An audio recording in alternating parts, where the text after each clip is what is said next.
ఈ నోట్ల నిషేధంతో మెదక్, సంగారెడ్డి, సిద్దిపేట జిల్లాల ప్రజలు తీవ్ర ఇబ్బందులు ఎదుర్కొంటున్నారు. మరోపక్క ఏటీఎంలు కూడా బంద్ ఉండటంతో నోట్ల కష్టాలు అన్నీ ఇన్ని కావు.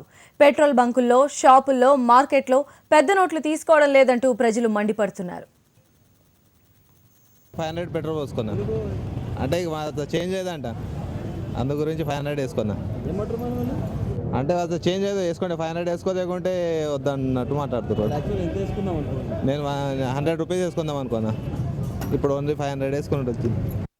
మాకు 100 రూపాయలు పెట్రోల్ పోయమంటే పోయట్లేదు, మరి 500 ఇచ్చి పోసుకుంటున్నాం మేము. సరే అంత కష్టం ఉంది. ఇంత ఈ షార్టేజ్ అంటే 100 రూపాయలు ఇవ్వచ్చు కదా, పెట్రోల్ బంక్ల మీద నడుస్తాయని చెప్పారు. కానీ మరి మొత్తం పోసుకుంటే 500 పోసుకోమంటారు పెట్రోల్.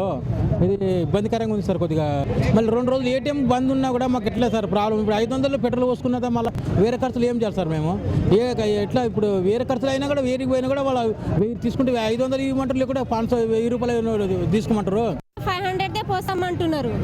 ఇప్పుడు తను పోసుకొని ఇప్పుడు నాకు డ్యూటీకి వెళ్ళాలంటే చేంజ్ లేవు, అక్కడ కూడా ఆటోలలో బస్సులలో చేంజ్ ఇవ్వరు. మా పరిస్థితి ఏంది మరి? ఇప్పుడు ఇక్కడ చేంజ్ ఇవ్వట్లేరు.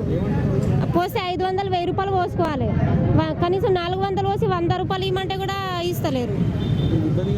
చాలా ఇబ్బంది ఉంది. మరి ఇబ్బంది కదా, చాలా అంటే చాలా ఇబ్బంది ఉంది. ఇప్పుడు మేము డ్యూటీకి వెళ్ళాలంటే ఏం ఛార్జ్ తీసుకొని పోవాలి? 500 ఆటోలలో కూడా ఇవ్వరు, బస్సులలో కూడా ఇవ్వరు. ఇప్పుడు ఎట్లా వెళ్ళాలి మేము?